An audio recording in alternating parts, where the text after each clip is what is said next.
Hello, everyone. Welcome to the second live show of Friday Night Gunners. Admittedly, I do apologise. I am late to this, but you can't help it sometimes, can you? But yes, today is going to be a great show. We're joined by some very special guests. We're going to be talking about Wembley, which has been dominating the news this week. We're going to be talking about the women's team and how the form's kind of fallen off a bit over the last couple of weeks. And David Raya, because there is some big news on David Raya, and I feel like we could talk about David Raya for ages. I feel like that's just an easy talking point, to be honest with you. But this week, what makes this show different to last week is we are going to be taking a part of in some live challenges, some live quizzes, something that we didn't necessarily do last week. So that will be a first this week. But before we do all of that, let's introduce these people. Came on last week. He seems to be a bit of a regular now these days. Yes, Josh, how you doing, mate? You doing well? What's going on, Tom, man? Yeah, good to be back. Back again for another week. And yeah, I think this time you actually remember to unmute your mic. Listen, I remember the last was it last week when you literally I you feel started the like the stream, show but was then muted. yeah, your man was muted. But listen, he learned from his mistakes, people. See, he's getting into Yeah. it. He's getting into the strings of things of live streaming. So big up yourself, man. And thank you very much for the invite once again. And of course, I'm sure you'll introduce the other guests as well that we got on with us Yeah, today, and it should be a great show, man. So big up. yeah. As you were saying there, big up to my next guest. We've spoken before. He's a great guy. He's a great guy. He knows what he's doing. Marty, welcome. You know what you're talking about. Yeah, I'd Take like it to think away. How so, you Tom. doing? Sometimes I do, maybe sometimes I don't. Thank you very much for having me on board, Tom. Absolute pleasure, as always, to be on. I hope you are keeping well. And listen, great work with the channel, mate. Really good stuff. Consistency is key. And yeah, you are definitely getting involved, mate. So great to see it. And thank you once again for having me on. Thank you very much for coming on. Yeah, thank you for the kind words as well. And yeah, let's just get straight into it. Lots of news regarding Wembley this week. Um, there seems to be quite a lot of noise coming out again that Arsenal, the owners, Josh and Stan, they really want to do some work on the Emirates. And I'm listening to all the season ticket holders, and it seems like the Emirates. I don't know about you, Marty. You seem to go quite a lot, quite often. Um, the Emirates just needs a bit of a clean up, to be honest. That's what I'm hearing from the season ticket holders. It's 20 years old now. It's just in need of a bit of a refurbishment, if you will. So yeah, Marty, I'll come to you first because there's talks of an extension as well, and addition like more seats and stuff as well. And apparently, while all of this is being taken place, Arsenal will be hosting fixtures at Wembley for the next couple of weeks. Well, a couple of weeks. Sorry, for the foreseeable future. It seems like so. Yeah, I'm pretty. You're a season ticket holder, aren't you, Marty? I am indeed, mate. Yeah, I am. I am So, very fortunate enough to be able to yeah, go and watch the Arsenal at the Emirates for every home game. And what a yeah, place it is. And listen, like you say, it's really interesting, the stadium expansion or upgrade. I've seen obviously some visual images of the outside of what it could look like, and it's like this spaceship looking red yeah. and sort of white bowl that looks sort of similar to Real Madrid's, and obviously inside to increase the capacity. I've heard that it's either an additional 10,000 or 20,000 seats, and there's probably three ways in which that could be achieved, i.e. the first one being lowering the pitch and the ring around the sort of semi size of nearly an athletics track around where before the pitch, dropping the pitch and putting in extra seating down there, so the pitch would be lower, and then obviously continuing the existing seating to closer to the pitch. Then also the second way of doing it potentially is to elevate the existing gradient of the tiers, so they're a lot steeper So that is one way of doing it. Essentially, I'd imagine it would include taking the seats off and sort of building in front of what's there and finding a way to sort of staircase the existing staircases into it. Or there's option 3, which is putting a new tier. I mean, if you take the Emirates at the moment, you've got the lower tier, the upper tier. Obviously, you've got club level and you've got box level. So essentially, it's four levels at the existing Emirates at the moment. And it would be putting a 5th one on the top, which would be steeper. Obviously, there's challenges with the roof because it's a complete unit. So managing to dismantle that. But I've heard the time given is about 12 to 18 months that we'd potentially be at Wembley for. As soon as I'd imagine one season would finish, we'd then, they'd get cracking with it. And, these projects always run over. I think for me, the thing that I'm concerned about slightly is the Emirates for me has just started to feel like home. It's, after moving in from Highbury, it took a very long time, and we had some diabolical football as well, and some players that just weren't up to the task of playing for the Arsenal. They were, they were adequate, and they got us into Champions League, but they were never going to really get the job done. When you look at the likes of, no disrespect to them, Kolasinac, your Mustafis, and Iga Stefanovs, and those sorts of guys. They're just not going to win you titles. It's just as simple as that. So what I am worried about is, like, take into consideration a Mascara that we've bought for 13 million quid, getting him good. And, I think in today's market, you could probably fetch 50 million quid for him. It's having this squad and, sort of maybe hoodwinking us with getting all these players in for them to then be farmed out and sold for, much higher prices to fund this move, or not move, to fund the upgrades, which is not going to be the one. And also, the identity that Mikel Arteta has done a fantastic job of at creating at the Emirates, with obviously even to the point where he's taken the tunnel away to give more atmosphere, which I think is a fantastic move. All those little touches, they all add up. Not just saying taking the tunnel off means you're going to win the Premier League, but when you add that to the North London Forever song, and all of these other little bits, maybe changing where the away fans sit and stuff like that, you add all those bits together, and then you've got a fortress, and you're changing what is there and what we need. Now, I don't want to go to Wembley and at the cost of not winning silverware, because listen, this last 20 years has been painful, man. There's been some really painful moments, and we've been on the back of some humiliating defeats, basically to get this team to where it is today. So the last thing I want to see is it get us be within a whisker of winning a title, and then it to be disbanded or broken up, all for essentially a load of seats. Do we need it? Listen, the Emirates, the one thing that, and I'm aware that I'm tearing the arse out of it a little bit, so I'll hand it over to you. But the one thing that I'm aware of with the Emirates is the West Ham game. There were plenty of empty seats. There must have been at least a few thousand empty seats, definitely probably 5,000 empty seats in and around. They were dotted around, and I don't like seeing that. And those seats could definitely go to someone. I mean, there's people that would literally give their right arm to go to the Emirates and and haven't, and it's sad to see that. Now, are we gonna just be, obviously all the tickets are sold because the Emirates is, and Arsenal have done their quota. That's then down to people reselling tickets or not fancying turning up. Now, when you get an 80,000 or a 70,000 seat stadium and you've got to fill it, and bear in mind we're not the only club in London, it's a lot of people to get to your stadium, and some people on a cold Wednesday night, if you're playing some team in the Champions League from the nether regions of Russia, a Sparta Prague or someone like that, then you run the risk of having a lot of empty seats, and especially if you've got 80,000. Now, the one thing I will relate it to is I remember when Arsenal were in the Europa League under Emery, and there were a couple of, and there was all this like, oh, let's not go.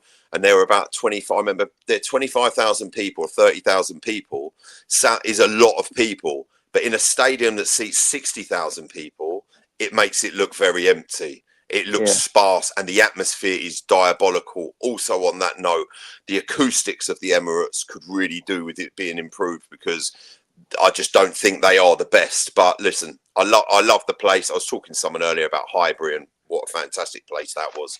absolutely loved it. But it was a shame they couldn't have redeveloped that into a 70,000 seater. But they haven't. But yeah. Yeah, well, yeah, you bring up some good points there, and I think when it comes to that, as you were saying, with all the plans that they were thinking of and the decisions that will have to be made. I mean, if you're going to do it stand by stand, I think you're much better off just doing it all at once because it will be time efficient and and it will just get fans into the stadium quicker compared to if you're doing it one by one. It's just going to cause huge disruption and from that point of view, I think moving stadiums temporarily will probably be a better fit for us. But I think the thing with that as well is because the Emirates is a concourse. With these other stadiums like the Old School, like Highbury, it was a stand-by-stand stadium. It has each individual stand. So essentially, I remember when they did the North Bank, they knocked the North Bank down, they put a mural up, and they could actually construct it as the season was going on, and we didn't have to move out of there. But with these concourse stadiums like Tottenham Hotspur Stadium, Wembley, the Emirates, etc., because it's concourse, it's very hard to improve one section at a time. You've kind of got to do the whole job, which means that thus we have to move. Yeah, Josh, I'm gonna bring you in now. If that's all right, you're muted at the moment. I'm good, man. I'm good. Yeah. I just wanted to get your thoughts on the whole thing. What you could potentially think you could see happening. Your thoughts on us potentially temporarily playing at Wembley. So take it away, man. Yeah, listen, I think Marty summed up pretty well, to be honest. I also remember, and I think Marty could sort of go back to this as well. When I think we moved when we was at Highbury, we moved to Wembley for the Champions League games, didn't we? Yeah, we did, yeah. And it didn't go that well, did it? No, it didn't. It didn't at all. It was terrible. It weren't good, man. It was weird, when you're at the Emirates, like I obviously there's a guy that I sit next to, get on with him, really great guy actually, and you have these sort of relationships with people and pockets, and this is what I was saying about the Emirates is that you've got your crowds. It's like the North Bank, everyone stands. There's a section like literally all the way round that they stand, and in the clock end, it's everyone stands up, but then obviously on the long sides people sit down, and it's like on the Carabao Cup games. There's a load of random people because it's the only chance at Arsenal, not the songs, the fans that go week in, week out. No. Yeah, but I think it's sort of like we're coming into this sort of new generation with Arsenal because I think what we were saying earlier with when you look into the Emirates and sort of Arteta now, and I've noticed a lot like the owners seem to in the recent years, they gave a lot of money to the manager. You're starting to see a lot more of obviously Josh Kroenke as well get involved, and as you rightly said, with like this when with the tunnel as well, that sort of added bonus there just makes it feel more like the fans, for me, more connected with the players and with obviously the manager as well. So I definitely think we're going to a stage, obviously, with this new stadium expansion as well, where we're seeing like a new Arsenal, like in terms of the whole squad now. We spoke about it earlier as well. Like it's an incredible squad. There's competition for places as well. And I've still got my doubt, obviously, like on the manager, whether we can get us over the line. Really? But but I still think like you look at the director, for example, Berta, he's came in, complete difference to Edu straight away, and he's been here for 5 months.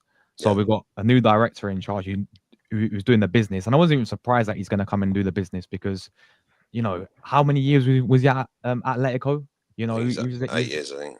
Years and years. So he had that experience as well. I think the difference with him is like Edu. Obviously, it's his first role as a technical director, and Edu's well known in football circles. But Andrea Berta is a legitimate transfer gangster. This is what he does. He's one of the best in the world at it, and and that's proven. And it's getting the guys in to do the job that you need them to do. And like you're saying, Josh, fantastic points.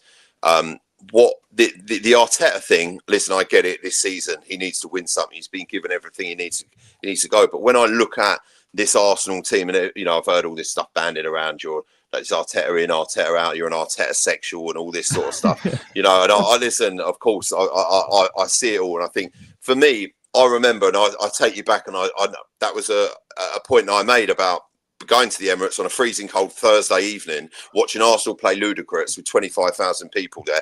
And I'll be honest with you, the football was terrible. And did I want to leave at half time? Yeah, I did. It was that bad. It was shocking. Now, I love going to the Emirates every week. I love it. I absolutely love it. The atmosphere, the vibe, the feel, the aura. And I just see, listen, sometimes when something's stale, mouldy and rotten, you know, like, you know, you sometimes you've got to rip the house down. And you've got to rebuild it, and a rebuilding, it can take a while. I mean, you know, like this Manchester United job now, it's not to go off too much on a tangent. That's going to take a long time to really like rip the guts out of the club and to build it back up to what it was. And it's going to take a long time. And this is what I'm seeing with Arsenal. It's like the Cronkies, you know, like we're talking about stadium improvements. Like they're not messing around. The transfers, we just had the best transfer window I have ever seen at Arsenal Football Club. And we have bought quality on top of quality. All 8 of those players are quality. When you look at that whole Arsenal squad in that team photo, there ain't one weak link. There's not one player you think, oh, I don't want him playing. It's not one. Every single player on that bench is an absolute baller. Yeah, actually, just quickly to answer your question, Andrea, but at Atletico Madrid for 12 years, so he clearly knows what he's doing. Wow. Yeah, he clearly knows what he's doing. And quickly on Arteta, because both of you brought the points up on him, you know, these little tweaks that he's making. It's very similar to what Arsene Wenger was doing all those years ago, you know, little tweaks, bringing in all of these new things for the players, both on and off the pitch. Yeah. In the stadium, connecting them to fans. And you can see Arteta taking some of that DNA through into his career. But yeah, Josh, continue from where you left off. I can't remember where you were from. Yeah, no, I was talking about like the club overall. Like, it's definitely, I think, as you know, we're more younger, sort of. We never got to see Invincibles and all that, but this is like sort of like the best sort of state I think we've seen. Obviously, like the aim is to win trophies, and the FA Cup wins were amazing. You know, with like Alexis Sanchez and, you know, that sort of the whole cities and the Villas and the Chelseas. But, you know, I feel like this, as I said, with the squad, is the best squad that I think I've seen. You know, because we have competition, we have the depth there. We've added even in our weakness areas, obviously with that striker in Gyökeres. Eze coming in was just mad. And as you rightly said, guys, with the transfer window, it's probably the best one we've ever had, if we're being real with it. Because it is. It's got to be, because we did what's required for once. We went through the positions the squad needed. We needed a striker, and we got Gyökeres, and then we even added in someone like Eze. You know, like previous Arsenal windows. They would have shut the door. They would shut the door on Gyökeres and be like, right, guys, that's your lot. You've had your dinner. You ain't getting no dessert. Yeah. Job done. You've got your number 9. Yeah. Listen, but Eze, I mean, listen, and that guy, we have don't forget, we ain't seen anything anywhere near what this guy can do. No. We've just seen a little bit. The guy's probably, listen, I don't rate him as a 5, but he's probably out of 10. What his ability level is, he's probably out of 5 at the minute. He's probably got another 5 levels he can step up, and that's insane. And you know, some of the football we're playing. And listen, we've got the best defense in Europe. Like, that's a fact. Statistically, we have got the best defense in Europe. They concede less goals than any other team in Europe. And that's, listen, defenses win you championships, and you know, strikers win you games. And listen, well, we're top of the league. We're a point clear. For me as well, it's not really, I don't look at this period of Arsenal and think, you know, it's not now that I'm worried about. I'll be honest with you, by Christmas, we probably will be 9 points clear or 12 points clear. Just honestly, we don't have, Arsenal for the last few seasons haven't had a problem doing that. It's when February, March happens, we crumble. We fall apart. We lose a game here. We lose a game there. It's when it gets to those months in February, can this team, can Mikel Arteta find a way to motivate and get them to dominate every single week when you're playing 2 to 3 games a week, and the games are coming thick and fast, injuries are happening, the press is absolutely mental. We all know social media for Arsenal is absolutely, listen, this is what we're doing now. You know, it's another level at Arsenal. So it's will the team, the whole squad, the club be able to weather the storm and, you know, stick it over the line? You know, what happens if we go out the FA Cup in January again, you know, and then, you know, we get knocked out the Carabao Cup? Is then everyone going, is the team then thinking, this is happening again? We might be top of the league, then we might lose a game in the league, and then the team start thinking, shit, this is happening again, man. Like, we ain't going to win this, and then it all crumbles. Then everyone's coming for Arteta's head. Then it's all going. That's the side. This, I'll be honest, this part of the season up until after Christmas, I'm going to thoroughly enjoy it because it's going to be great. We know what happens. We know the story. You know? This is why. This is like, I think you make a great point with, you know, this whole, as we get to the end of these seasons, we always seem to crumble, and there's no, and you know, when the pressure gets to us, we sort of, you know, we capitulate a little bit. But this is why it's like a trophy like the Carabao Cup, for example. Like, okay, people can downplay it all they want, but if I'm not wrong, you play that final in February, right?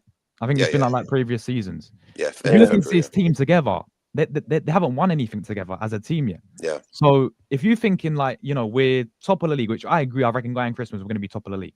You know, Liverpool just seem to be, they're not kicking right now. And we're winning these games and our defense is superb, right? If we go big for like a Carabao Cup in February, you think about like that momentum and you think about what that's going to do for the team as well. You know, these group of players actually, and the manager finally, you know, first time since when he first came in, he wins. All right, it's a Carabao Cup, but it's still a trophy, and then that's going to give them momentum. I look at like, was it Mourinho at Chelsea? Was that his first trophy, the League Cup? Yeah, I believe so. I think you make a great point there, Josh. And for me, it's going back to that Carabao Cup. You go and bag that, right? That's going to give exactly what you said, serious momentum and belief. And that's a quick trophy that you can get your hands on. And that what that will do for the team and the fan base is I'll be honest with you, even if Arteta goes and wins that and he doesn't win the league, I don't think they'll get rid of him because it does buy him some time. That, for me, is what I would prioritise. And anyone who says the Carabao Cup, listen, it used to be called the Milk Cup. It's been through, I remember when I was younger, it was the Rumbelows Cup. But before that, it was the Milk Cup. Then it was the Rumbelows Cup. And we've had Coca-Cola Cup. We've had all these names for this League Cup. But anyone to disrespect that, you go and tell that to Tony Adams, David Seaman, Andy Linnigan, you know, Lee Dixon, Nigel Winterburn, you know, Ray Parlour, and say, oh, it's not worth, you know, it's a load of rubbish. Paul Merson, etc. They'll turn around and they'll tell you it ain't. They'll tell you it's a legitimate trophy, and you know, winning that and how they won that. I remember when they done the league and cup double in 93, 94. Fantastic. And I remember watching that. I remember when Steve Morrow got on Andy Linnigan's shoulders, fell off, broke his arm. You know, it was brilliant. Those 2 seasons. It was after we won in 91. And then we had a season off, which I think they were. And then obviously we went on to do that. Then we had the Cup Winners' Cup. These were all, as an Arsenal fan, watching these, you know, this period of time was absolutely phenomenal. And then we obviously went into the Wenger era. And then it ran out in like 2005. I mean, obviously we didn't win the Champions League in 2005. It felt like we did. And listen, that defence then were absolutely phenomenal. Yeah. You know, they didn't concede a goal in all the knockout games of the competition. And that's what I see. This defence now as well is very similar to the 1990-91. That, you know, solid back 4 or back 5 with David Seaman. It was impenetrable. And the only reason we conceded, I think it's 17 goals in that season. The only reason why 2 of them got conceded was because Tony Adams was in prison for drink driving at the time, and we lost 2-1 to Chelsea. If he didn't go to prison, we wouldn't have lost that game, and they would have been invincible again. And to lose 2 goals at Stamford Bridge in the way that we did it, that wouldn't have happened. That would have been a season, I believe, we would have conceded 15 goals, which is absolutely insane over a 38-game period to only concede that amount of goals. Yeah. Well, I enjoyed that chat, and I do feel bad breaking it up now, but we're going to move on. We're going to move on to the first of the challenges, and Marty, there's pressure on you because you're currently top of the quiz leaderboard. So really? There's pressure on you. Yes, mate. You're still top. Let's hope I don't crumble like Arsenal in March. Yeah, there might have been a little bit of cheating, but I remember watching that episode, man. What's that? I remember watching you. You know, you got what did he get? Half a point in the end. It's got him top of the leaderboard or something. I think so. I managed to jam my way into it somehow. It was the high press. I coerced my way into it. That's what you got to do. Yeah, go on, fire away. I hate it. You know, I hate it. Some of these quizzes. Yeah. Some of my knowledge, but then sometimes I had this the other day up at AFTV actually, and I got quizzed, and one of the questions was actually, I'm not going to say it because it might be one of the questions. There's a few questions that come up, and I was like, oh my god, what a random question! But I was like, I should know that, and luckily I knew a few of them. But sometimes these questions, it's like, what colour shirts from what seasons, who wears this number, and oh man, from old, like some brand, like some player that you don't even think of. But like, go on, fire away, man. Let's go, man. Yeah, well, I think what we'll start with is, well, I haven't named these segments like I would with the pre-recorded show, so I'm kind of just describing what we're going to be doing today. Okay. I've got 5 clues. Those 5 clues are going to be for a past or present player. Yep. Whoever shouts the player's name first, and I want to hear a proper shout to get the point. Don't say that, Tom. I'll blow your ears out in the earphones. You won't be saying that when you're deaf. You realise you're deaf tomorrow morning because Marty shouted out the wrong answer too loud after telling him to shout loud. I've got 10 players here. I should have done 11 in case this finished 5-5, but I've got 10 players here. Whoever shouts it out first gets the point, and whoever gets the most points at the end wins. Points mean prizes. Yes. Yeah. Do we get a prize at the end? You can have praise. There you go. Praise. I'll say that all day long. That's the biggest prize you can have. But yeah, let's get started. So the first player, the first clue is, I have a statue outside the Emirates Stadium. Omri. Oh, I think Marty got that. I got that, man. Rewind it, bro. No, recheck it. I did. I went Thierry like that, and then you went Omri. Oh, all right. I'm gonna have to watch it. Oh, he's doing VAR check. VAR it, man. VAR's over the line, man. Trust me. I got that. That ball was in the back of the net, mate. There was no offside. Trust me. Studs weren't up, mate. Trust me. That was a. Yeah. Right. Let's get this VAR on then. I have actually got the stream in front of me on rewind, so let me find it. I am going to quickly say that initial thought from the referee was a point to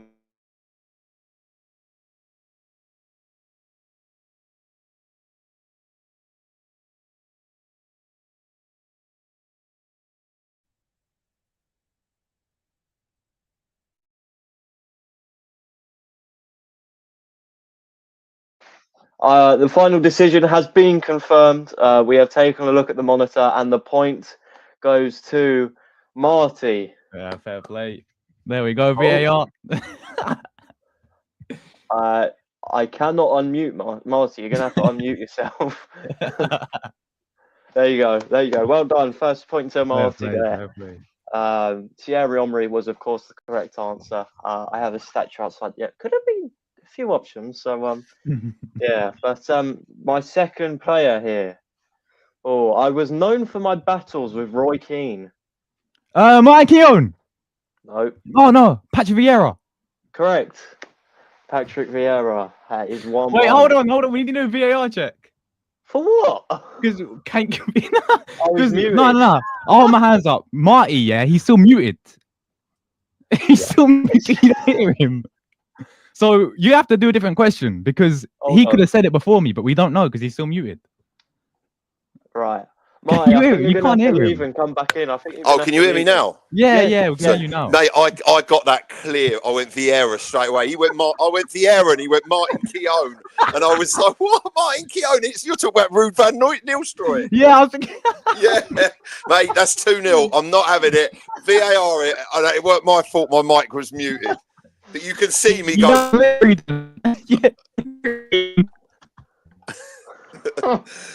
Yeah. Well, if that's the case, I rate the sportsmanship from Josh. I am going to say thank you, Josh. To Marty. There we go. I've got to take them all I get. Next, he's going to steam into the lead.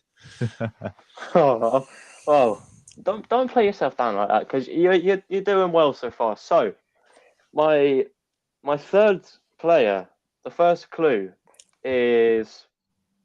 Ooh, I famously refused to fly for away matches. Dennis Oh, Bergkamp. Dennis Bergkamp. Correct. Yeah, Marty's too good, man. 3-0. He's on it like that, man. Nate, these are just good questions, man. Do you know what it is? It's the era. It's the era of the players. Yeah. Well, I'll tell you what, you're like England last night. Quick fire. Quick 3-0. Bosh. 3-0. Have I put Yeah. it to bed at 3-0 though? That's what I want to know. All right, here we go.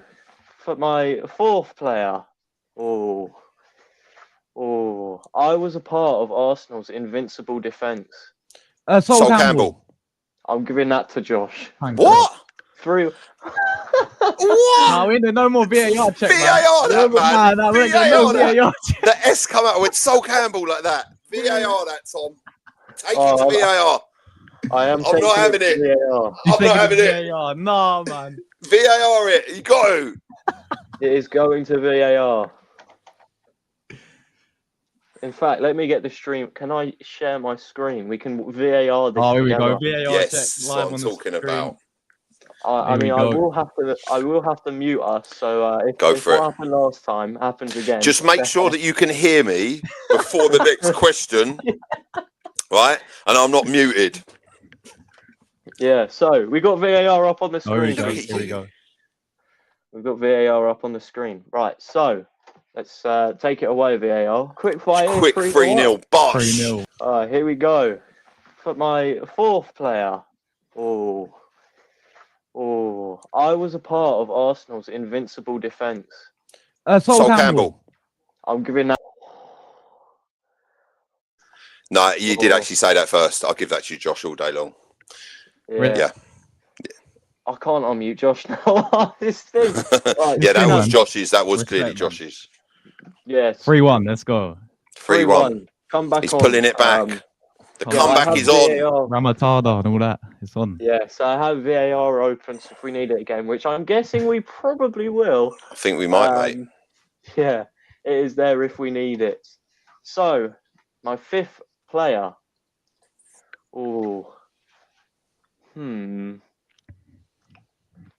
I joined Arsenal in 2012. Thomas Oh. from Ireland. Robin Van Persie. 2012.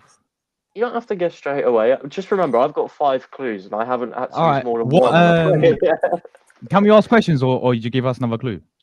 I can give you another clue. I've got 5 Another available. clue. Let's go have a clue. Fans still sing my name with a smile. Oh. Not Jack Wilshere. No, he didn't join his academy. What? They still sing his name with a smile. Mate, go on, next question. Yeah, next question. Next clue. Go on. I was known for being two-footed, taking set pieces with either foot. Either foot. Wow. He's not Riziki. No. Mate, this is good. No, Oh, hold Sharvin. on. No, it's not Arshavin. Oh, So it wasn't Van Persie, was it? No. No. So, Set pieces with either foot. Ramsey, no. Set piece gone. Next another question. clue, another clue. Injury sadly cut my Arsenal. Theo career. Walcott. Oh, in Not Theo injury, you Walcott. said. Not Theo Oh. Walcott. Eduardo. No, not Eduardo either. I was just Denilson. about to say him. Denilson. No. Injuries. keep going. Oh, Diaby. He's got No, it. He's not got it. Diaby. Oh, no, what? I've got one more clue available. What and the this hell? should get it, and I think I might have to bring VAR back for this one. Oh, here we go. I scored in the 2014 FA Cup final comeback against Ramsey. Hull. Koscielny, Giroud, No, we still haven't said it. Santi Cazorla. Santi Cazorla, yes. Oh, of my course, God, man. Of man. course. 3-2, Santi- He joined, Cazorla. yeah. mate. Oh, and they still see his name, yes. 3-2. Oh, Santi Cazorla. Yeah, what Yeah, a baller. yeah. What Oh, a yeah, of baller. course. What a baller. He was Yeah. indeed. Well, that took longer than I thought it would for the player. But number 6. Oh, this is another one where I feel like, in fact, this is going to be my first clue. I'm going to give you 6 if Okay. you need it. 6. This this is the kind of era that Marty is strong with. Thank God for that. Bring them on, man. Bring them on. Let's go 80s, 90s, man. Let's do it up to 2005. All right. No, I was a part of the Invincible squad. There you go. What's that? What? I was a part of the Invincible Perez. squad. Lundberg. Sorry, what was that? Perez. Torre. Lehman. Right. 3-3. Laurent. Robert 3-3. Perez. Oh, man. But then, Come back. how did you? It's just like guessing loads of random players.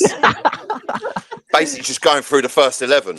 Yeah, that And was we know it's not Sol Campbell because we've already had him. Yeah, already had him. Yeah. already had Omri. Already had Bergkamp. Bergkamp, yeah. That's you, Perez, all right. Yes. So, my 7th player. The score is currently 3-3. Yeah, go on. I am now a popular TV pundit and fan favourite. Ian Wright. Correct. Wow. Just the Well done. remontada. Mate, Remontada, see, I told you, steaming into the lead now. You're putting yourself in pressure there, Marty. I know, I am. I'm feeling it, mate. I feel like I'm in an 89th minute. I'm 1-0 down in the FA Cup final. Do you know what I mean? All right. So, player number 8. I was known for my red hair and stylish goal. Lundberg. Oh. Yeah, got that, man. I got that, man. Probably Marty, to be fair. Yeah. If you're both happy with saying Marty, then I will give the point to Marty. Yeah. All Thanks, right. mate. 4-4. Our shoving This is tight, mate. This makes it interesting. 4-4. My 9th player. Oh. I actually forgot. I made these a couple of days ago, so here we go. I won 2 FA Cups with the club. Ramsey. Alexis Sanchez. Correct. Well done, mate. Who? Alexis Sanchez. Oh, Alexis Sanchez. Correct. So it is 5-4 going into the final player. Marty, this is to bring it back level. I know. Josh, this is to win it. Oh, pressure. Mate, I feel like Arteta in March right about now. Do you know what I mean? Right, so my first clue. I have become a key player under Mikel Arteta. Oh. Saliba, Gabriel, Saka. Declan Rice. Josh, did you just say Saka? Saka. 6-4. 6-4. Oh, Josh. Mate, well done. Fair play, mate. Comeback was there. Good Well game, done, Marty, mate. No, Good it game, was, mate. It was very good. Very No, good. we was very close, man. We had to do about 20 VAR checks every single question, man. I know. That was good, man. That was good fun. It's a good quiz, actually. Fun, Yeah, I enjoyed that. That was a good that was really good. bit of fun. So that was good. We'll get on to another challenge later on. I'll keep VAR up because I feel like we might need it for that. But we'll move on now because David Raya, news coming out this week as well, him making the headlines that a new deal, an agreement was made during the summer, but it seems to be very public now that David Raya, although there may not be a contract extension, he is definitely getting a deserved pay rise. I feel like David Raya, we could talk about his career at Arsenal for an hour. So I'll basically summarise it up here. He came in, Aaron Ramsdale was ahead of him at first, but I feel like the fans, it was similar to when we signed Ramsdale, the amount of questions that particularly Edu and Arteta were getting at the time, is it really necessary to be making a signing like that? But he's definitely come in and proved all of them wrong, becoming a key player under Mikel Arteta and arguably the best goalkeeper that we've seen at the Emirates. Marty, I saw I'm pretty sure your show with Ella, you were covering this about We David did. Raya. Yeah. I'll start off with you because obviously David Raya, as I said, he's become a key player. And I was looking at the Arsenal wages the other day and I saw David Raya's name was quite low. So to see him get a pay rise is definitely deserved because, he's getting in the conversations as one of the best goalkeepers in the Premier League now. If not the best. He is. He is the best goalkeeper. It's a fact. So I'll start with you. This pay rise that he has thoroughly deserved. Just talk to me about 100%. So the thing with this, and that's not a debate. David Raya is the best goalkeeper in the Premier League because he picks the ball out the back of the net a lot less than any other goalkeeper. He's won the Golden Glove. He's done, the three-peat is legitimately on for the Golden Glove. Now, that is what you want from your goalkeeper: clean sheets, not conceding goals. So therefore, statistically, I don't want a goalkeeper that might make amazing saves, but he lets in 2 goals a game. I don't want that, or a great goalkeeper. What constitutes of a great goalkeeper? A goalkeeper that doesn't let goals in. And this whole situation, obviously you had Leno, Martinez, who's a top goalkeeper. And then obviously, that whole situation, then bringing Ramsdale in. And then Ramsdale became a fan favourite through his antics. And when Raya came, I mean, look, personally, I watched him at Brentford and I knew he was the best goalkeeper in the Premier League at Brentford. At that time, his stats were phenomenal. And then being brought in, there was complete and utter uproar. And no one wanted, everyone was like, he's useless, Ramsdale. But the thing with Aaron Ramsdale, and no disrespect to him, he was error prone. And the thing with top goalkeepers is all goalkeepers make mistakes, is how quickly they recover from the mistake, 1, mentally, and 2, physically during the game. So if they make a mistake, they will recover. Like David Raya, great example against Chelsea the other season, passes the ball out to Mudryk, and then he saves his own mistake. And that's what I'm talking about with a top goalkeeper. Or when he makes a mistake, he manages to switch it out of his mind very quickly and he's back on game. You see with a goalkeeper like Aaron Ramsdale, they make a mistake and he crumbles. And that's a mentality issue. And listen, he's been absolutely phenomenal for us. His distribution's fantastic. He's not, like, I suppose, categorically like the biggest, of goalkeeper. Like you look at a Donnarumma or of Thibaut Courtois or that sort of goalkeeper, but he's very, very agile. He's very quick. He's very good with his feet. He commands his area. His distribution's phenomenal. He makes amazing saves. He makes reaction saves. He makes double saves. The speed in which once he's made a save, he gets up to then make another save. The amount of times we've seen David Raya make double saves. Now, that's what you want from a goalkeeper. Does he deserve a new contract? 100% to bring him in line. We want to keep hold of him. Listen, your Real Madrid's as well. When Courtois, luckily they've got Courtois at the moment, because believe you me, Real Madrid will be straight in for David Raya. He's Spanish. Obviously, Real Madrid's a huge club. It's going to be, you have got to think of that situation. And he's just doing a fantastic job for us. And I think since your Laymans and Seamans, I think this is now the guy. This is since Layman. He was the last guy. I like Martinez, but Layman was really the last goalkeeper, and definitely Seaman before. I remember watching Seaman, and I'd look at him and I'd be like, I just knew that he was always, you're in good hands, literally. And I just always knew that we were sort of safe there, and it wasn't going to be. When you watch goalkeepers like Leno, or they've always got a flap in them, or a mishandling something, or they can just also always bring on an element of chaos. And you need stability at the back. Defenses are built, the whole team's built from a goalkeeper out, how the goalkeeper commands his defense, how he commands his team. And listen, that's what you get with David Raya. It's a fantastic player. Yeah, I agree there. And I mean, Marty, you won't get this reference, but you were talking about Leno and mistakes in the same sentence, and I was just thinking, Josh, you better hope that Seb's not watching this, because Marty don't know Seb, bro. What's this? Seb was a fan favorite of Leno. Yeah, I think he had a shirt with Leno #1 on there. And really? Even when he was so gutted when Ramsdale took over Leno, and obviously like we're seeing it happen with Ramsdale and Raya, right? Yeah. And the thing is, like, I thought you made a great point with the game against Chelsea. But do you remember the game when Raya played against, was it Luton Town? That 4-3 game. Yeah. And I watched his interview the other day. He said that is one of his worst moments of his Arsenal career. Yeah. And he was in such a bad place mentally after that game. And I think obviously, like, the players are going to look on social media. I think the fans slaughtered him for that game, if I can remember rightly as well. Yeah. Like we won it. Of course, Declan Rice, everyone was buzzing about that, but people look into Raya, and he said he was in the worst place mentally. But now look at him now, man. Like, Golden Glove winner for the past 2 seasons. And the sort of chemistry that he's built with that defense as well.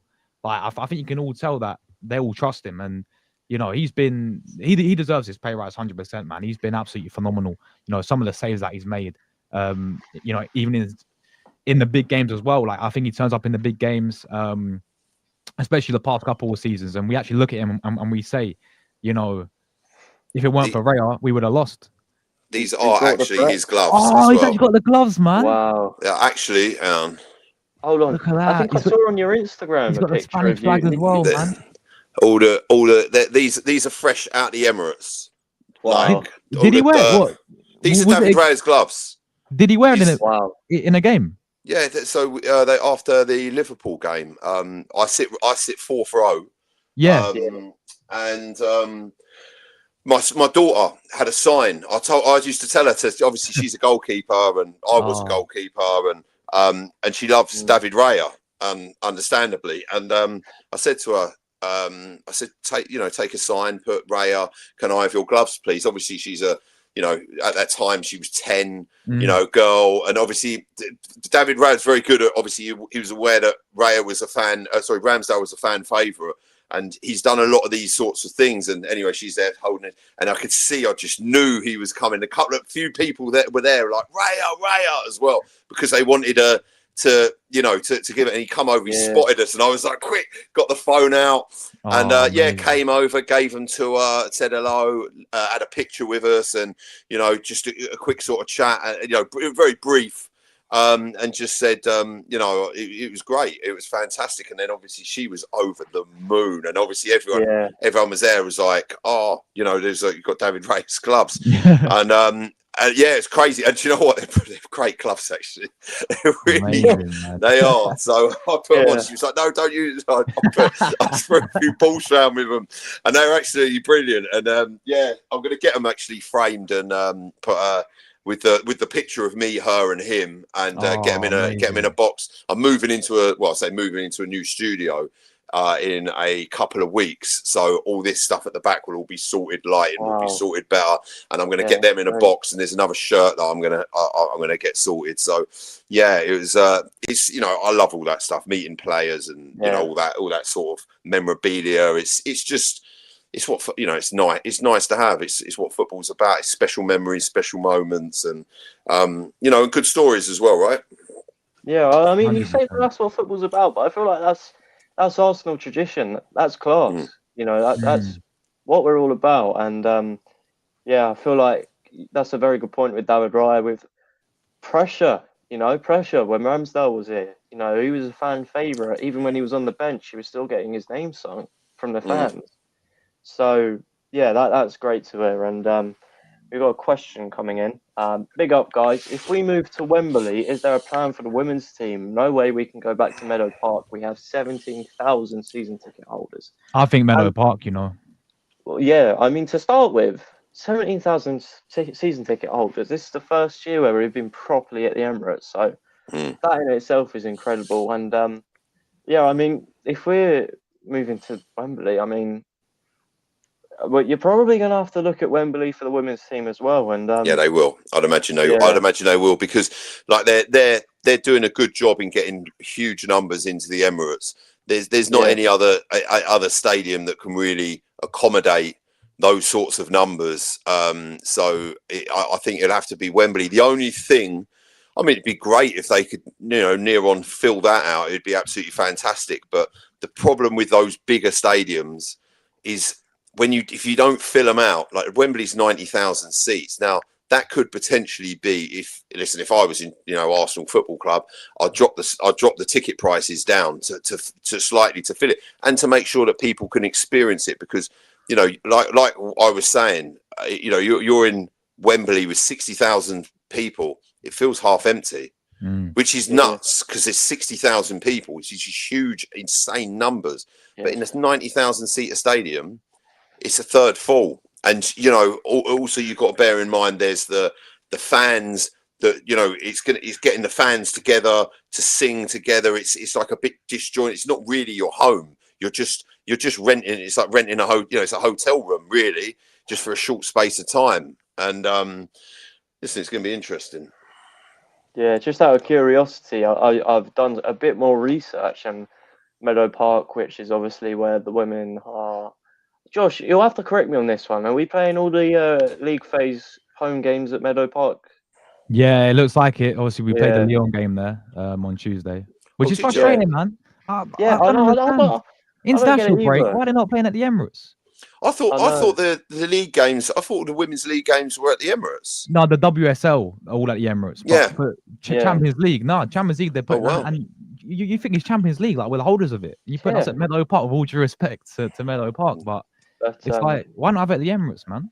Well, that might be your Yeah. answer there. Then that could be the answer. If they're doing it for the Champions League, they might do it for the women's. The women's, when we do the stadium thing, they might just play at Meadow Park for those couple of seasons. Yeah, which me personally, I find that tough to believe. With the 17,000 season ticket holders, I've just seen the capacity of Meadow Park. It's not even a third of that. So it's gonna be interesting to see what happens there. I'd imagine the best case scenario. Well, they'll want to get the WSL games in at Wembley, and possibly the Champions League ones as well. But it just depends if they clash with the men's and other events, because Wembley is it's not just football that will be used at Wembley. So yeah, well, good chat there. We'll move on now. I mean, I want to do this quick fire, but I feel like if we do a point system, it won't be quick fire. There's no. Why would you think that, Tom?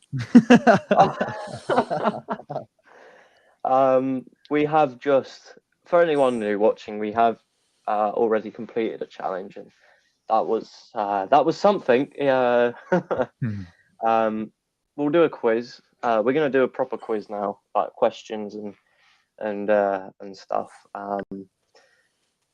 So we'll do some questions now, as I've said, and the way this will work is there's not going to be a timer. I think what I'm just going to do is similar to last time. I'm just going to read the question out, and I think actually what I'm going to do is I'm going to assign you so I could say, Marty, a question to you. If you get it wrong, then it goes to Josh. You know what? That's what I'm going to do. That's what I'm going to do. So I'm not going to do an example. This is an easy question in itself anyway. Josh, I'm going to come to you. All right. Who is Arsenal's all-time top goal scorer? Oh, come on, man. Thierry Henry. Correct. So that is a point for you. And then the next question will go to Martin. I hope all mine are as easy as this, young Thomas. Otherwise, I'll be very disappointed. Well, Marty, you asked for an easy question. What year did we go unbeaten in the Premier League? Oh, it's easy, that one, man. 2003, 2004. Correct. So after 2 rounds of that, you know how it will work. If you get it wrong, I'll pass it on. So yeah, the score is currently 1-1, and I've got 15 questions, so this one shouldn't end in a tie. Josh, who is Arsenal's current club captain? Martin Odegaard. Correct. So, Marty, who scored the winning goal in the 2014 FA Cup final against Hull City? Oh, mate. I've got 2 answers in my head. Ramsey or Aubameyang. I think I might be wrong on. It was Aubameyang. Hang on, Ramsey. Oh man, it's one of the. I'll probably neither. It's probably Ozil. Oh mate, one of the. Go on. Who are you gonna say? I'm gonna say Ramsey and Aubameyang. He's gone. I'll go for both. He's gone both. Are they right? Huh? I just want to say this one's live, so you can't cheat this time. I'm not. No, this isn't cheating. I'm just giving you 2 answers. I can't make my mind up. But I'm probably wrong with both of them. Well, I'll say one of them's correct, so it's just a 50-50 now. For the point. Oh man, I think it's Ramsey, isn't it? 2014. Are you saying Aaron Ramsey? Yeah. You'd be correct. It is currently 2-2. I was hoping you would say Aubameyang, I was praying that I'd say Aubameyang so I can get it. Man, do you know what? There's a period of, if I'm honest with you, of 2000 between like 2010 and 2018 where my Arsenal knowledge isn't that great. If I'm honest with you, It's just it was because it was the worst period I've ever. It was just honestly. Listen, the FA Cups were fantastic. That game as well. Actually, I remember where I watched that, and where it was absolutely. That game was unbelievable game. Unbelievable. 2-0 down as well, man.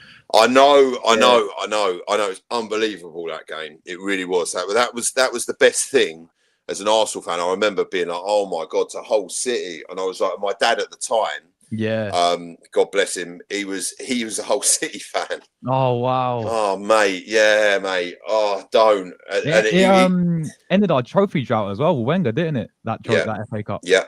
It was What year? It was the 2014 and 2020, 19, wasn't it? But anyway, let's go on. Right, so the next question. Josh, you go for is this one for you? Yeah. Yeah, so the score is currently 2-2 then. Josh, your question. Which Arsenal manager signed Thierry Henry? Wenger. Oh, correct. Man. Well, I just want to say these questions do get progressively more difficult. Okay. So, mate, hang on. He's just had that, and I just got who scored the winning goal in the 2014 FA Cup final. He's having it off here, mate. Is this a home advantage or something? Treating me like a Tottenham fan, mate. Marty. Who scored Arsenal's? Oh, you're not going to like this one either if it's about scoring goals in finals. Oh. Who scored Arsenal's only goal in the 2006 Champions League final? Oh, it was Sol. It was Sol Campbell. Yes. No, it wasn't. It was. Yes, that would be correct. Well, it was. He had one disallowed as well, didn't he? I wasn't even born. I wouldn't be able to tell you. Josh, were you born? No, I wasn't. I wasn't born that year. Oh. Do you know what that Champions League final? I remember watching it. Jens Lehmann getting sent off after 14 minutes, I think it was, and we would have won that game. We would have beaten that Barcelona team. We were 1-0 up. We held it for so long, and then Almunia, like Jens Lehmann, weren't letting them goals in. Even that, them balls don't come down that side. And we played Barcelona, a fantastic side at the time, with literally 10 men for the best part of the game. As soon as he went off, I was like, oh man. We scored the goal, and I remember it was we were on to win it, and then literally Barcelona at the end, you could just it was just written for them to win it. It was so disappointing. Yeah. Well, question number 7, the score. You currently haven't got a question wrong between the two of you, so it's still 3-3. Josh, who was Arsenal's front of shirt sponsor during the Invincible season? O2. Correct. Marty, I'm just going to wait for you to outrage into how easy that question was. That was easy, mate. I'm not going to lie, that was easy. And then you're going to be, what is Lauren Koscielny's date of birth or something like that? Do you know what I mean? I'll be like, you know what I mean? Well, Marty, your question. Who scored the last ever goal at Highbury? It was Thierry Henry. Against Wigan, he had a hat-trick. Yes. 4-2, I believe it was. 4-2, yes, that is correct. Some great knowledge there. We went down. I think we went down 2-0 in that game as well. Or we went down 1-0. Was that game where Henry did a celebration where he looked rightly... Was it the free kick? Or was that Man City? No, that was away at Wigan, was it not? Oh, was it away at Wigan? Oh, when he took it twice. Yeah, that. Do you know what? Funny enough, I saw that a few weeks ago when he gets a free kick, sticks it in the back of the net, and the referee's like, no, and he was like, what? And then he's put the ball back down again, rammed it in the net, and he turned around, and he went, and I was just like, mate, this geezer is unbelievable. Like, just his celebrations, I loved it. Like at Highbury when he slid on his knees, and I remember when he ran it. Like, that's what I loved about Thierry Henry, right? He could do a lot, and he'd pick up the ball, and he'd be like, do you know what? I'm going to take this past your entire team, and I'm sticking this in the back of your net, and there ain't nothing you lot can do about it. It was, he was a joy to watch, man, that guy. Yeah. Well, Josh, question number 9. Scores are currently still level. Who was Arsenal's first ever signing under Arsene Wenger? Oh, first ever signing. Wow, man.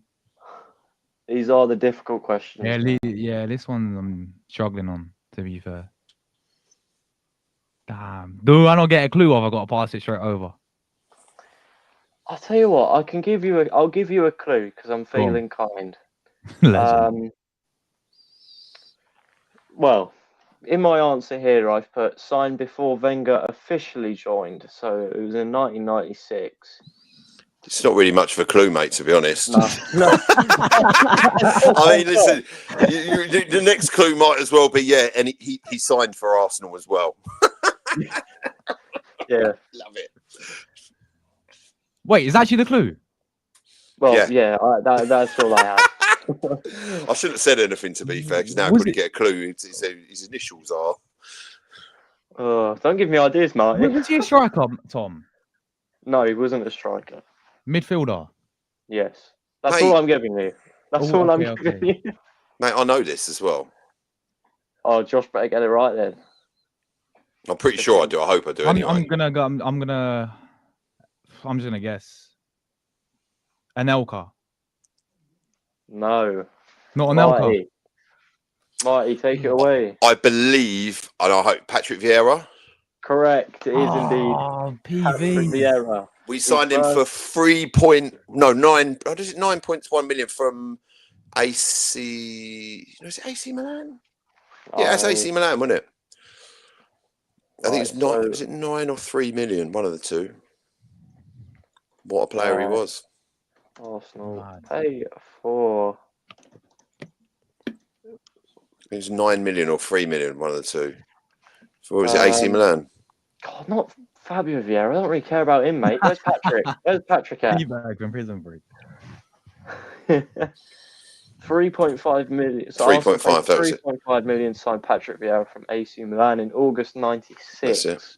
He was at Monaco as well, I think. Yes. It might have been. Thierry Henry definitely was, wasn't he? So, yeah, there is the first stolen point.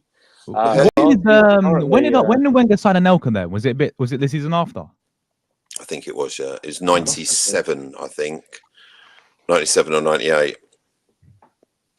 Because he basically replaced Ian Wright, didn't he? Yeah.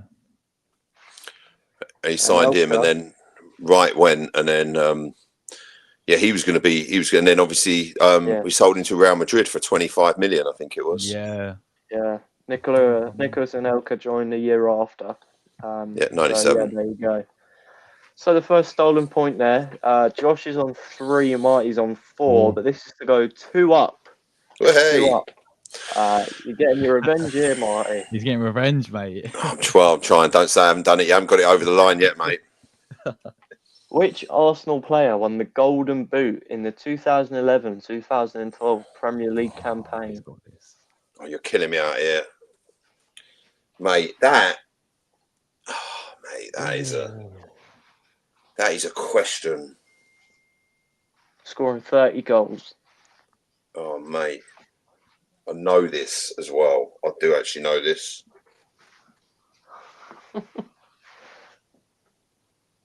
It was Van Persie?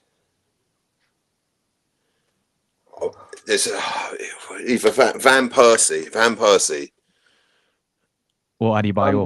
Adebayor. He's one of the two. Bro, what one was it, man? Listen. Oh, man. Yes, a good shout. So I know it certainly weren't Nicholas Bentner. Mate. I think listen. I know Van Persie had one season before we sold him to Manchester United, but I'm just trying to think what season that was. I don't know if it. What season? 2012, you say? 2011, 2012. 2012. I think it was Van Persie, mate. Or it was Walker. I don't think Walker ever won it, did he? Yeah, go on. Let's just go with that, mate. Robin Van Persie would be correct. Hey! Go on. That was the year before we sold him to United, wasn't it? Yeah, I think so. Yeah, 25 million. Yeah. Yeah. Good. So I believe 5-3. Marty, I believe you're on 5 and Josh Yeah, is I am on indeed. You 3. can give me another one if you want. Make it 6-3. It's up to you, mate. Josh, this is a question to you. All right. Which player scored the famous title-deciding goal at Anfield in '89? Michael Thomas. Oh, mate. Correct. Mate, that's Correct. easy. That's the easiest question in the No, world, I wasn't even born. mate. Killing me out here. 5-4. So, How many questions left now, Tom? 4 left. 4 left. Oh, okay. So, Marty, the next question What's goes this? to What you. is the name of Per Mertesacker's pet dog that he had in 2008? Yeah. How many puppies did he have? Yeah, go on. Go on. In 2002, Arsenal won the league title at Old Trafford, but who scored the winning goal? Wiltord. Correct. It was indeed Wiltord. Sylvain Wiltord, 1-0. That was a game. That was in the old gold shirts with Sega across the front. That was a match. Yeah, man. Yeah. So, Josh, next question goes to you. I feel like you might have lost anyway. I don't think you can win this now, but we'll do the rest. Hey! We'll do it anyway. So that was the winner. Sylvain Wiltord was the winner. There we go. Yes, come Got his on. revenge. Yeah. So, Josh, next question. Who wore the number 10 shirt before Mesut Ozil? Oh, it could be. Mate. I feel like I've got the wrong answer down, so I'm going to fact check this. Oh, mate. I feel like I know this. Oh, it could be a few, though. Yeah, man. Yeah. Someone asked me this the other day, actually, that name the last 5 number 10s for Arsenal. Yeah, I saw that. Did you? I think I saw Ella do it on the Instagram. Yeah. No, that's it on Instagram. It was the same guy asked me in the studio the other day. Was it the fan reactions guy who goes on the stadium and he says, do you want a free shirt if you can answer like these 5 Arsenal players? No, it's the guy that works for AFTV. What's his name? He works for AFTV. He does all their social media content. Like he does all the bits. He goes into interviews people. Yeah, he wears like the sunglasses and all, doesn't he? That's it, in the hats. Yeah. I know his name, but I just can't think of it. But yeah, no, he's a lovely guy actually, to be fair. I'm gonna go with Super Jack Wilshere. Correct. Yeah, correct. Spot on, mate. Jack Wilshere. I had the wrong answer on my fact sheet. What did you have? I'm not gonna say on. Go on. No, tell us. I had Van Persie on there. Van Persie. Did you? Yeah, I had I'm glad I fact checked that. I am glad I fact checked that. So Marty, your question. Who captained Arsenal in the famous 2005 FA Cup final against Manchester United? The famous 2005? Infamous Cup final in 2005 against Man United.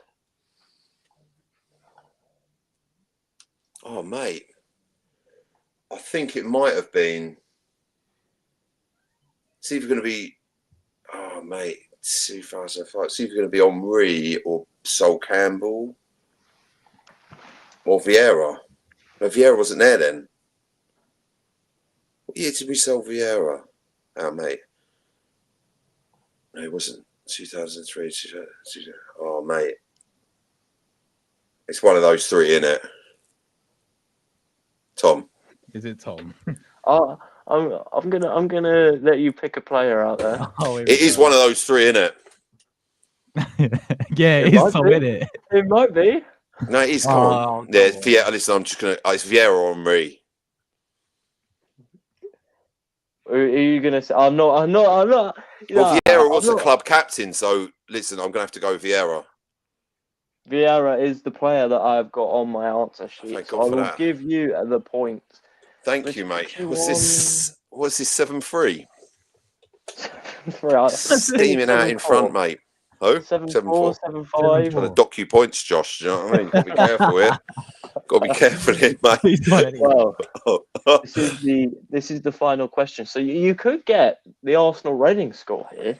You could get it to 7-5. So here you go. Here we go.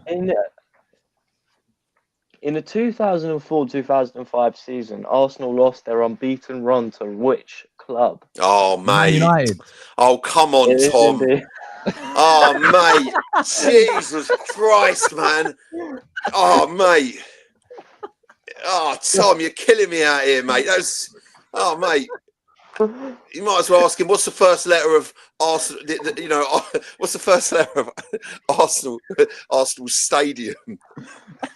Oh, mate. I I'll tell love you what, that. Marty, you can complain all you like, but you fought through that challenge because you have come out victorious. I know. Out of that quiz. So I know. Fair play. the final score 7-5. 1-1 on aggregate. 1-1 on aggregate. It is.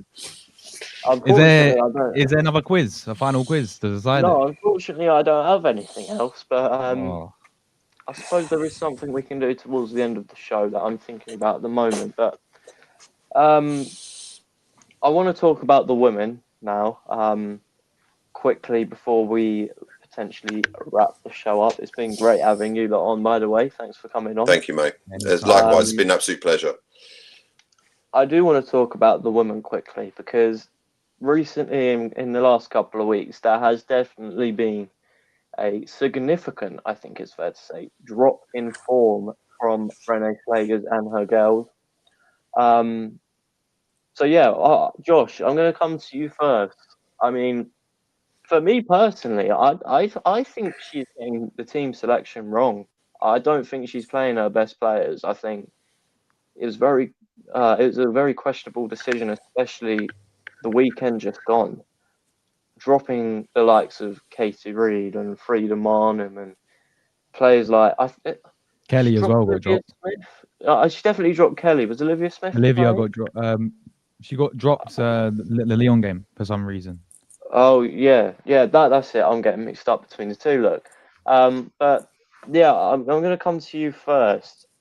Why do you think there is just been this sudden drop in form? Because I believe it's 4 games now without a win. 4 games. Yeah. This is by far, in terms of on paper, form wise, the worst under Renee. I want to say so. Yeah, I'll come to you first. What do you think's going on? Because similarly, she's definitely she's got world-class players in every position. So, yeah, take it away. What do you think's going on? I mean, I think we're becoming a bit too predictable every single game now, it seems like. Yeah. Funny enough, we were in the exact same position when we had Jonas towards the end of when he got sacked. 8 points, 5 games in. Whatever it is in WSL, and we was funny enough. We lost that first Champions League game last year to Bayern Munich, didn't we? Like 5-2-1, and then we lost to Lyon. So we're in a very similar position where Jonas really got sacked, and obviously Renee took over. And then, as on wonders, like let me get that out of the way first. Like she's done phenomenal. 5 months and won Arsenal the Champions League, just like that. But I feel like there's we were underdogs in that that Champions League campaign. Nobody expects us to be, even going 2-0 down to Real Madrid to come back 3-0. And then the Lyon game, like Lyon are flipping 8 times winners of the Champions League. They're like the equivalent of Real Madrid men when it comes to women's football. So to go there and do them and even losing the first leg to them and then obviously beating Barca in the final as well. Like we're talking about Barcelona here. So she did wonders, man. But now I think there's a bit of pressure on Arsenal this season because, people understand that we're the holders of the Champions League, right? And we have to go for the league title. I'm sick and tired of Chelsea winning it year in, year out. It's so frustrating. It really is. So there's a bit of pressure on this Arsenal team. And as you rightly said, we've got a really good squad there now. I mean, you look at the attack and the depth that we've got with Brusso, Blacksinius as the 2 strikers, Olivia coming in, which was a really good signing. Beth Mead, Caitlin Ford, Chloe Kelly. Like the depth is and the competition is there. But so now we need to, for me, go and win this WSL. But I just think I'm looking at the recent games and teams have sussed us out a little bit. I do think, though, this is why I give Renee a bit of leeway.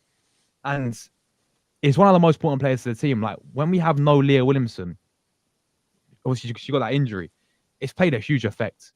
Like she's the one for me. People could talk about Mariona and she's phenomenal, right? But when I look into this whole team and, the most important player for me is Leah Williamson.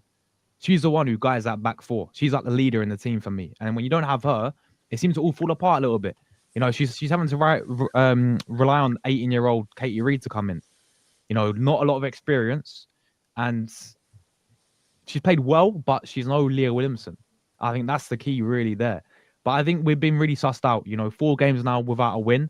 And you're right with some of the team sections as well. Like, you've got a player like Olivia, who is phenomenal. You signed Liverpool, but I don't think she's used our right attack correctly yet. I think she's gone with, and as you said, like, she benched Marnham. Like, Marnham scored so many goals, so far this season. I think she's our highest top goal scorer so far this season still, right? And she's scoring goals last year as well. You know, she shouldn't be on the bench as well. But yeah, I just think, and a lot of these players, they look a bit fatigued. Like 20 minutes in, I'm noticing Mariano like just gassing out. You know, she's phenomenal, but is that and you think about the goalkeeper as well. What's happened to her? You know, she was phenomenal last year. But again, is it because, if you guys remember, she played for injury against Lyon. She played for injury in Barcelona. You know, is that the reason? Should we drop her, give her a bit of games rest, and then see, because she's fallen off a cliff as well. So I think we've been sussed out. I really do. And obviously we've got Brighton, I think, on Sunday. It's got to be a must win. You know, we've got to bounce back. And if we're not, I think we'll be in trouble, man. Yeah. There are multiple question marks around the team, surrounding the team at the moment. The goalkeeper in particular. Admittedly, I wasn't massively, acknowledged that, she has picked up this injury. But I think the fact that she is injured would probably explain some of the errors that have been going on recently. But I'm going to bring Marty into this discussion now.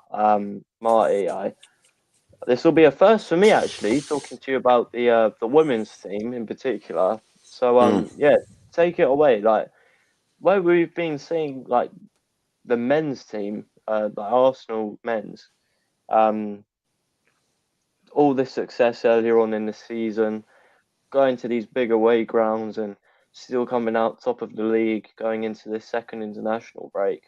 We can't really say that about our women's team as well. And yeah, take it away, man. What do you think is going on? I mean, look, I remember last season, I remember watching the Women's Champions League games, and I think they're the best way to depict this situation that's going on right here, right now. Obviously we were underdogs. We were not expected. We played Lyon, who, Josh quite rightly said they were basically owned and dominated the Women's Champions League. And obviously then you're up against a team like Barcelona, who were arguably supposed to be the best in women's football. There was a huge emphasis on, Arsenal not getting anywhere near where they should have got, especially winning the trophy. Now, any professional athlete will tell you, winning trophies is one thing, right? But getting yourself back up the next season to go again is also probably the hardest thing to do. Proper top elite winners find a way to consistently win and keep on winning. But the adulation and the high of the Champions League, which, listen, there was. One thing I will say is I'm glad, I want the men's team to do well. Listen, I want the women's team to do well. Yeah. I have as much interest in the women's football as I do the men? No, I don't. But, and that's just the truth of it. But what I can see, I do watch some of the games when I can. What I see with them this season is a lack of, like you said, they're gassed out. It's like they're almost on a European hangover, glory hangover from last season. And obviously, when you've kind of gone on to those heights and done what the men haven't done, the women have brought us home the Champions League and the men haven't done it. There's a huge high associated with that, and picking yourself back up for the next season. I mean, listen, there's talk of Renee, and has she, this is credit for me. Renee's got credit in the bank. Yeah, she could have a bit of a, if I'm honest with you, say a shocker this season, or a bit of a stinker. Listen, she brought home a Champions League. I I always go back, and it's funny enough, I was talking to a Chelsea fan about this earlier. I remember when Chelsea won the Champions League and Di Matteo was in charge. 6 months later, they sacked him. Tottenham did a very similar thing with not Ange Postecoglou. Well, they did it with Ange Postecoglou, but they did it. I mean, listen, he was going to get him relegated, but they did it with, which would have been great. But they done it with Pochettino, right? Got on to their first Champions League final in ever, and I remember then they sacked him after it, and they finished second in the league, and they were like, because what was your reason for getting rid of him? Because we want to get someone better, and we want to move forward. And it was like, where do you think you're going to go? You're Tottenham, like what are you going on about? And then we all know what happened. I mean, they've been, since getting rid of Pochettino, if I'm honest with you, they've been nowhere. That Pochettino side for Tottenham, that was one of the best Tottenham sides I've seen in the way they're organised and how they played. So the point being is, changing the manager, it's always this whiplash thing. And when I start hearing talk about Renee and her being, I've heard people saying, oh, is her time up and stuff like that. I just think it's such a knee-jerk situation where straight away it's get rid of the manager. It's the manager. Does she need to find a way to motivate her players? 100% she does, without a doubt. That's clear to see. And obviously this team selection, like you said, the goalkeeper's been playing with an injury. You can see that. And she needs to get her team selection right, and she needs to find a way to motivate her players. I mean, listen, it's just going to be one of those situations. It's see how the season plays out, and then essentially, like even the men's team, you can only really judge any team at the end of the season. It's like this the men's first team. Listen, we can all say they're an amazing squad. They're the best squad that I've seen. It's absolutely fantastic, which it is. We've got player for player. We've got this XG. We've got these stats. We've got the best defence in Europe. But until you actually bring a trophy home and you put silverware in the cabinet, no one's going to remember that Arsenal team. Oh, do you remember in the 2025-26 season when we had the best squad ever? We had the maddest depth. Yeah, but what did you win? We didn't win anything, but no, we had a really good squad, and like we were top, and we we got so far in all the competitions. Do you remember that 25-26 season when we won the FA Cup and we won the league? We had the best defence in Europe for the whole season. That's what it will be. So, it's going to be interesting to see what the women do this season and see where it goes. Yeah, I agree there. So yeah, as I said earlier, thank you to both of you for coming on.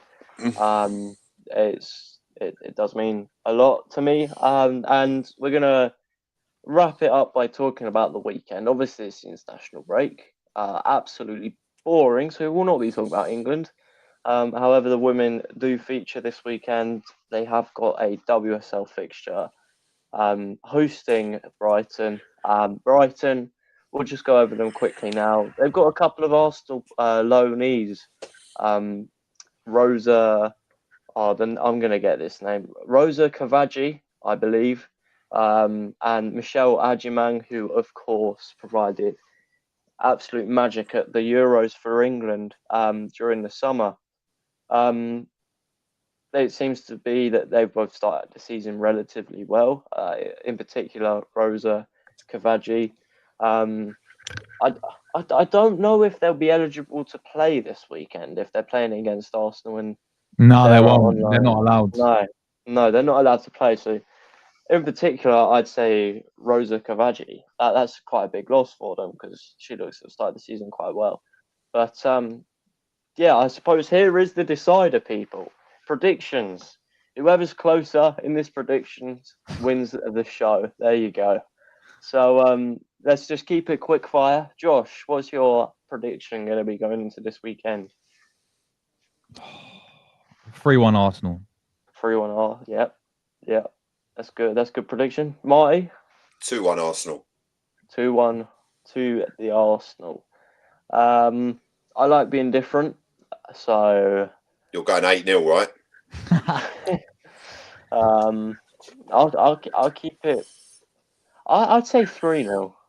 Okay. No disrespect to Brighton, but I feel like Arsenal at home, we've got to turn it on. We've got to turn it on. We're at home. I feel like this is a good opportunity to at the Emirates. in front of all of the fans. So yeah, thank you all for coming along, either watching or participating. It was great fun. I must say, Tom, what a fantastic job you're doing as well with the podcast and the hosting, mate. Keep up the good work, keep up the consistency, and just keep going, mate. You're doing a fantastic job, and yeah, you know your hosting skills are fantastic, mate. And yeah, it's an honour to be on, guys. Thank you very much. Yeah, thank you very much for the kind words. Does mean a lot.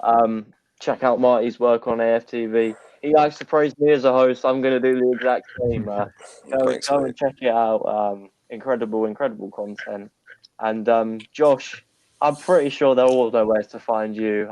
You're absolutely smashing it at the moment. Thank you, man. You've got the content awards coming up. So good luck Yeah. to you for that. I'm sure you'll be winning it this year. You ain't got Thank any of that like Geordie Josh ahead of you this time, have you? So there's only room for one Josh in the nominations this year. But Bless, man. yeah, we're all backing you here to go and claim that award. And yeah, thank you all for coming on. And yeah, Josh, shout out where they can find you. And yeah. Yeah, you can find me at True Gooner, guys. Mainly on YouTube. On the road to what are we on now? 17, I think. 17,000 on the road to, guys. Hey, So yeah, daily well Arsenal done. content, and yeah, you can find me. I'm usually just on YouTube, but sometimes on YouTube and Instagram are the main two. You find me at True Gooner, guys, and yeah, Tom, fantastic show, and great to have Marty as well for first time, man, and it's great to meet you as well, bro. So bless. Yeah, likewise, mate. Likewise, and I'll check out your content actually. Yeah, definitely. thank you, Well man. done, mate. 17,000. That's brilliant, Yeah. mate. Really good. Keep Cheers, up man. again. Keep up the good work, and yeah, let's hope you bring this award home. Thank you, man. Yeah, Bless no, up. good stuff, mate. And no, you're a lovely guy, mate. And it's been an absolute pleasure sitting here with you guys. Definitely. Yeah, well, thank you all very much for coming on, as I've said. And yeah, I will see you during the Sunday sit down. I will try and get that done this weekend. Obviously, it's international break, so We've nearly done 90 minutes here, Tom. We didn't even have Yeah. half time. Do you know what I mean? Proper well, powering through 90 minutes. yeah, Adding time the lot. Added time, yeah. time flies when you're having fun. So Does indeed, my man. yeah, I'll catch you all later. Thank you all for coming, and yeah, see you later.